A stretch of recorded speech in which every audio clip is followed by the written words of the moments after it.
जन जन ने निर्णय लेकर भारत की सूरत बदली है। कदम कदम पे जनता मोदी जी के साथ चली है। 8 साल में हमने संभव को संभव कर మన ప్రభుత్వం నిరంతరం ప్రస్తుతం పట్టించే మంత్రం సుపరిపాలన. కనీస ప్రభుత్వం గరిష్ట పాలన అనే నినాదంతో మన దేశం ప్రపంచంలోని అగ్రశ్రేణి దేశాల సరసన చేరింది. సుపరిపాలనకు తోడు సమాచార సాంకేతిక పరిజ్ఞానాన్ని విస్తృతంగా వినియోగించుకుంటోంది. కేంద్ర ప్రభుత్వం గత 8 ఏళ్ల పాలనలో వివిధ రంగాల్లో చేపట్టిన అభివృద్ది పనులు సఫలం కావడానికి ప్రధాన కారణం సాంకేతిక పరిజ్ఞాన వినియోగమే. ప్రపంచవ్యాప్తంగా నిర్మితమవుతున్న అత్యాధునిక సాంకేతిక వ్యవస్థల విషయంలో మన దేశం స్వావలంబన సాధించడం అతి ముఖ్యమని ప్రధానమంత్రి నరేంద్ర మోదీ ఎంతో స్పష్టంగా చెప్పారు. इंफ्रास्ट्रक्चर के फील्ड में हमारा डेवलपमेंट विजन एडवांस टेक्नोलॉजी पर बेस्ड है। पब्लिक सर्विसेज और लास्ट माइल डिलीवरी भी अब डेटा के जरिए डिजिटल प्लेटफॉर्म से जुड़ रही है। हमारे लिए टेक्नोलॉजी देश के सामान्य से सामान्य नागरिक को एम्पावर करने का एक सशक्त माध्यम है। हमारे लिए टेक्नोलॉजी देश को आत्मनिर्भर बनाने का प्रमुख आधार है। సాంకేతిక పరిజ్ఞానాన్ని మెరుగైన తీరులో వినియోగించుకోవడం ద్వారా ప్రభుత్వం ప్రపంచంలోనే అతిపెద్ద సామాజిక గుర్తింపు కార్యక్రమం ఆధార్ అమలు చేసింది. నగదు బదిలీ ద్వారా ఎప్పటికప్పుడు రైతులు, మహిళా లబ్దిదారుల బ్యాంకు ఖాతాలకు డబ్బు చేరుకుంటోంది. దీంతో దళారీలను వ్యవస్థ నుంచి పూర్తిగా తొలగించగలిగారు. ఇప్పుడు ప్రభుత్వం లబ్దిదారులకు ఇవ్వదలిచిన ఆర్థిక సహాయం ఎటువంటి ఆటంకం, సమస్య లేకుండా 100% అందుతోంది. కరోనా కాలంలో కూడా 20 కోట్ల మందికి పైగా మహిళా లబ్దిదారుల ఖాతాల్లోకి నగదు బదిలీ జరిగింది. కరోనా సమయంలో యూపీఐ చెల్లింపు వ్యవస్థ వ్యక్తిగత దూరం పాటిస్తూనే నిత్యావసరాల కొనుగోలు చేయడంలో ఎంతగానో ఉపయోగపడింది. యూపీఐ చెల్లింపు వ్యవస్థను వినియోగించే అమిత్ లావాదేవీలు దీనివల్ల ఎంతో సులభంగా మారాయని చెప్తున్నారు. मेरा छोटा सा स्टेशनरी का काम है जिसमें मैं काफी टाइम से काम कर रहा हूँ, लेकिन पिछले कुछ टाइम से जैसे मैं यूपीआई का इस्तेमाल कर रहा हूँ की वजह से मुझे काफी सारी सुविधाएं हो रही हैं। जैसे लोग आते थे पहले तो उनके पास कभी चेंज नहीं हुआ या बड़ा नोट हुआ तो उससे मुझे बड़ी दिक्कत होती थी। मैं उनसे यूपीआई के थ्रू पैसा ले लेता हूँ जो मेरे सीधा अकाउंट में चला जाता है, और इनकेस अगर मुझे किसी को देना होता है तो मैं भी यूपीआई से उनको ट्रांसफर कर देता हूँ, और जिसकी वजह से मुझे काफी सुविधा हुई और बैंक में जाना और लाइन लगाना और इन सब चीजों से मुझे काफी फायदा हुआ। అంతేకాదు సుదూర ప్రాంతాల్లో సామాన్య ప్రజలకు వైద్య సలహాలు, సూచనలు అందించేందుకు ప్రారంభమైన ఈ సంజీవని టెలిమెడిసిన్ కూడా ఒక వరంగా ఆవిర్భవించింది. కరోనా కాలంలో మహమ్మారి వైపరీత్యం కారణంగా ఉత్పన్నమైన పరిస్థితిని ఎదుర్కొనేందుకు కోవిన్ పోర్టల్ ప్రారంభించారు. దేశంలో ప్రతి పౌరుడు టీకా పొందేందుకు ఈ పోర్టల్ సహాయపడమే కాకుండా అప్పటికప్పుడు పేర్ల నమోదు, సర్టిఫికెట్ల జారీ వంటి అనేక ముఖ్యమైన పనులు కూడా ఎటువంటి అంతరాయం లేకుండా సజావుగా దీని ద్వారా పూర్తయ్యాయి. కోవిడ్ టీకాకరణలో కోవిన్ పోర్టల్ పాత్ర ఎంతో కీలకమని హైదరాబాద్ కు చెందిన డాక్టర్ అనురాధ అంటున్నారు. హ్యాసిల్ ఫ్రీ యాప్ అండి. Even for the vaccination CoWIN app for test కి రిపోర్ట్ పంపించడం, మళ్ళీ వాళ్ళ రిపోర్ట్ కలెక్ట్ కాకుండా వాళ్ళు డైరెక్ట్ వాళ్ళకి రిపోర్ట్స్ అక్కడే వచ్చేవి. ఆర్టిఫిషియల్ టెస్ట్ అయినా ఈ ర్యాట్ టెస్ట్ అయినా తీసుకుంటే వాళ్ళకి రిపోర్ట్స్ కూడా వాళ్ళకి ఆల్రెడీ వాళ్ళకి messages. And the beautiful part of it ఏంటంటే is to remind whenever they had a vaccination date. నూతన భారతావని పరిపాలన కోసం కొత్త సాంకేతిక పరిజ్ఞానాన్ని అనుసరిస్తోంది. ఉమంగ్ మొబైల్ యాప్ ప్రారంభం ద్వారా కేంద్ర, రాష్ట్ర ప్రభుత్వాల పథకాలన్నిటికీ సంబంధించిన సమగ్ర సమాచారాన్ని ఒక యాప్ లో పొందుపరిచారు. ఈ మొబైల్ యాప్ ఎంతగానో చెప్పుకోదగింది. ఈ ఏడాది కేంద్ర బడ్జెట్ సమర్పించిన అనంతరం సాంకేతిక పరిజ్ఞాన ఆధారిత అభివృద్దిపైన ఒక వెబినార్ లో ప్రసంగిస్తూ ప్రధానమంత్రి నరేంద్ర మోదీ ప్రజా సేవలు, పూర్తి స్థాయి విస్తృత సేవలు అందుబాటు ఇప్పుడు డిజిటల్ వేదిక ద్వారా ఉందని చెప్పారు.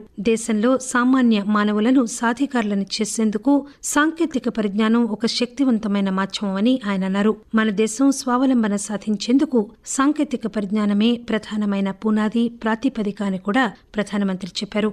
आज भारत में जिस तरह टेक्नोलॉजी को गुड गवर्नेंस के लिए गवर्नेंस सुधारने का एक आधार बनाया जा रहा है, वो अपने आप में जन सामान्य को एम्पावर कर रहा है। ये अभूतपूर्व है। डिजिटल इंडिया अभियान ने भारत के सामान्य मानवी को डिजिटल टेक्नोलॉजी से कनेक्ट करके देश की ताकत अनेक गुना बढ़ा दी है। अब हम भली भांति जानते हैं, हमारा देश गर्व के साथ कह सकता है 130 करोड़ आधार नंबर, 118 करोड़ मोबाइल सब्सक्राइबर्स, लगभग 80 करोड़ इंटरनेट यूजर, करीब 43 करोड़ जनधन बैंक खाते, इतना बड़ा कनेक्टेड इंफ्रास्ट्रक्चर दुनिया में कहीं नहीं है। ये डिजिटल इंफ्रास्ट्रक्चर राशन से लेकर प्रशासन तक हर एक को तेज और पारदर्शी तरीके से सामान्य भारतीय तक पहुंचा रहा है। ఆయుష్మాన్ భారత్ డిజిటల్ మిషన్ కింద 22 కోట్ల ఆయుష్మాన్ భారత్ ఆరోగ్య ఖాతాలు సృష్టించారు. డిజిటల్ లావాదేవీలను ప్రోత్సహించేందుకు ప్రభుత్వం చేసిన ప్రయత్నాలను దేశ ప్రజలందరూ కూడా స్వాగతించారు. ప్రధానమంత్రి జనధన్ యోజన కింద తొలిసారిగా 45 కోట్ల మంది తమ బ్యాంకు ఖాతాలు తెరుచుకున్నారు. దళారుల ప్రమేయం లేకుండా వారికి అన్ని ప్రభుత్వ పథకాల ప్రయోజనాలు నేరుగా అందుతున్నాయి. ముద్ర యోజన లబ్దిదారుల్లో 68% మంది మహిళలే. దేశంలో ప్రస్తుత ప్రభుత్వం ప్రపంచంలోనే అతిపెద్ద గ్రామీణ కనెక్టివిటీ కూడా అందిస్తోంది. దీనివల్ల వివిధ రంగాల్లో అత్యుత్తమమైన ఫలితాలు లభించడమే కాకుండా అభివృద్ది కూడా వేగవంతంగా జరుగుతోంది. ప్రభుత్వం చేసిన భారీ ప్రయత్నాల వల్ల ప్రస్తుతం డిజి లాకర్ ఉపయోగించి కీలకమైన ముఖ్యమైన పత్రాలను డిజిటల్ గా జాగ్రత్త పరచుకోవడం కూడా తేలికైంది. 2021-22 సంవత్సరంలో దాదాపు 506 కోట్ల డాక్యుమెంట్లను డిజి లాకర్లో భద్రపరిచారు. పింఛనుదారుల సౌకర్యార్థం ప్రభుత్వం జీవన్ ప్రమాణ్ డిజిటల్ సర్టిఫికేట్ ను ప్రవేశపెట్టింది. దీనివల్ల కోట్లాది మంది వయోవృద్ధులకు ఎంతగానో ఊరట లభించింది. इन 8 सालों में भारत में संचार क्रांति छाई है, जगह जगह इंटरनेट और हर हाथ यूपीआई है। किसानों को फसलों का सही दाम पाते देखा है और महिलाओं को उनका सम्मान पाते देखा है। డిజిటల్ ఇండియా ఆత్మ నిర్భర్ భారత్ సాధించడమే ప్రభుత్వం లక్ష్యం. ఆప్టికల్ ఫైబర్ నెట్వర్క్ ఏర్పాటు చేయడం ద్వారా సుదూర ప్రాంతాలకు అనుసంధానం కూడా సుపరిపాలన దిశగా సాగుతున్న ప్రయాణంలో ముఖ్యమైన మైలురాయిగా నిలిచింది. డిజిటల్ ఇండియా ద్వారా యువతను సాధికారులను చేశారు. భీమ్ యాప్ డిజిటల్ లావాదేవీల ప్రక్రియను తేలిక చేసింది. డిజిటల్ లావాదేవీల విషయంలో ఈనాడు భారత్ ప్రపంచంలోనే అగ్రస్థానంలో నిలిచిందంటే ఆశ్చర్యం లేదు. 2014 నుంచి ప్రభుత్వం తన పథకాల ద్వారా భారతదేశాన్ని డిజిటల్ దేశంగా మార్చేందుకు అన్ని ప్రయత్నాలు చేసింది. దీనివల్ల ప్రతి పథకం యొక్క ప్రయోజనాలు దేశంలో సుదూర ప్రాంతాల వరకు ప్రతి ఒక్కరికి ఒకే విధంగా అందేలా చూడాలనే లక్ష్యం పూర్తవుతోంది. బ్యాంకు ఖాతాతో మొబైల్ లింక్ చేయడం ద్వారా నగదు బదిలీ పథకం అనేది ఈ ప్రయత్నాలకు ఒక రుజువు. ఇన్ఫోసిస్ లిమిటెడ్ సంస్థ సీనియర్ డొమైన్ మేనేజర్ గురు థేమ్స్ మాట్లాడుతూ ప్రభుత్వం వివిధ పథకాల్లో సాంకేతిక పరిజ్ఞానాన్ని వినియోగించడం వల్ల ప్రజల జీవనంలో వెసులుబాటు కలిగిందని చెప్తున్నారు.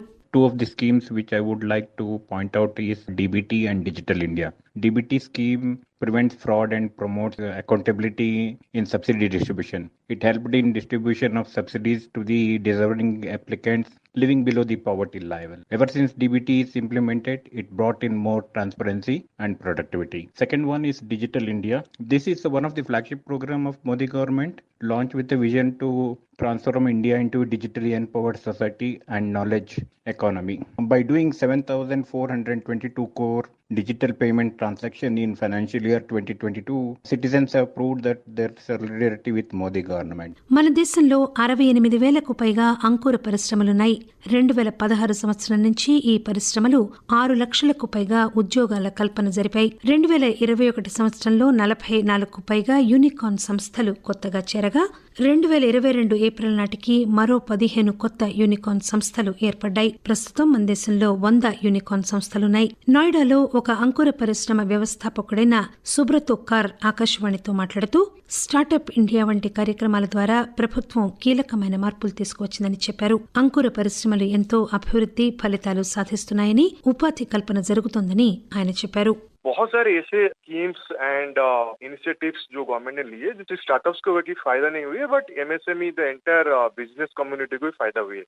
और खासकर जो न्यू एज एंटरप्रेन्योर लोग हैं, जो लोग न्यू इकोनॉमी में काम करते हैं, आई थिंक डिजिटल इंडिया की पुश के वजह से इस टाइप की जो न्यू बिजनेस मॉडल बेस्ड जो स्टार्टअप है उनको काफी फायदा हुई है. चाहे आप इंडियन डिजिटल पेमेंट्स की बात करें, यूपीआई की बात करें, या तो आधार एनेबल्ड सर्विसेज की बात करें, सबको ही फायदा हुआ है.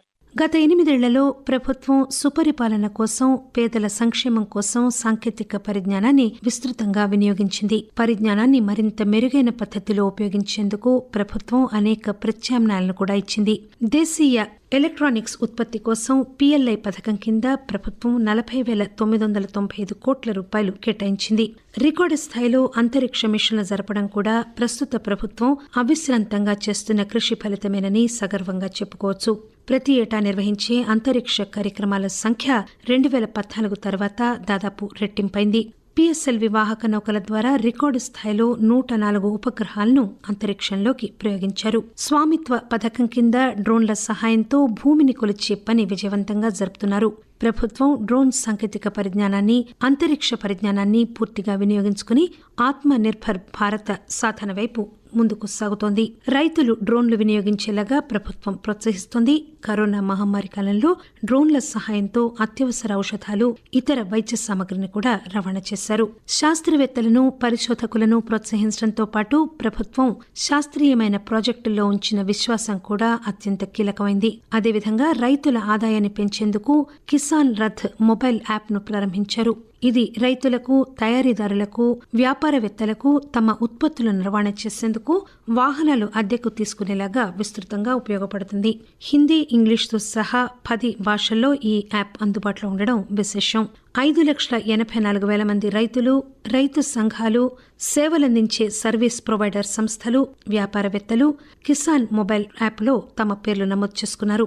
ఈ కిసాన్ రథ్ యాప్ వల్ల రైతులు, వ్యాపారవేత్తలకు ఎన్నో ప్రయోజనాలు, ఉపయోగాలు ఉన్నాయని వ్యవసాయం, రైతు సంక్షేమ శాఖ సహాయ మంత్రి కైలాష్ చౌదరి చెప్తున్నారు. किसान रथ ऐप के अंदर लगभग 5.5 लाख ट्रक्स और कस्टम हायरिंग सेंटर जुड़े हुए हैं और हम आने वाले समय में इसमें और संख्या बढ़ाने जा रहे हैं. इस ऐप से हमें कई तरह के लाभ होंगे.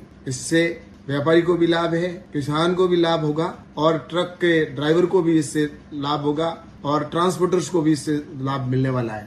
ఈ నామ్ మాధ్యమం ద్వారా తన ఉత్పత్తులను అమ్మడం తేలికైందని, తనకు గిట్టుబాటు ధర లభిస్తోందని తెలంగాణ రైతు కరుణాకర్ రెడ్డి చెప్పారు. మాది 12 ఎకరాల వ్యవసాయ భూమి. మాకు కందులను, వరి, పత్తి పండిస్తాం. గత 10 సంవత్సరాలుగా మేము మార్కెట్ వ్యవస్థలో ధాన్యాన్ని అమ్ముకోవడం జరుగుతుంది. ఇంతకుముందు పాత పద్ధతిలో అమ్ముకున్నప్పుడు రైతులకు చాలా ఇబ్బంది జరిగింది. కాంటాలో మోసం, కాంటాలు త్వరగా కాకపోవడం, అలాంటి ఇబ్బందులు జరిగేది. 5 సంవత్సరాల నుంచి ఈ నామ్ వ్యవస్థ వచ్చిన కానీ ఎలాంటి ఇబ్బంది లేకుండా రైతులకు అన్ని విధాల మద్దతు ధర కలుగుతుంది. అదేవిధంగా అమ్ముకోవడంలో ఎలాంటి ఇబ్బందులు లేవు, కాంటాలో ఎలాంటి అవకతవకలు లేవు. కాబట్టి పేమెంట్ విషయంగా వెంటనే రావడం, మార్కెట్కి వచ్చి సాయంత్రం కల్లా వెళ్ళిపోవడం జరుగుతుంది.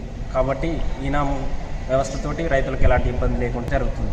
ప్రభుత్వ కొనుగోళ్లలో అవినీతి నిర్మూలించేందుకు 2016 ఆగస్టులో ప్రభుత్వ ఈ మార్కెట్ ప్లేస్ జెమ్ పోర్టల్ను ప్రారంభించారు.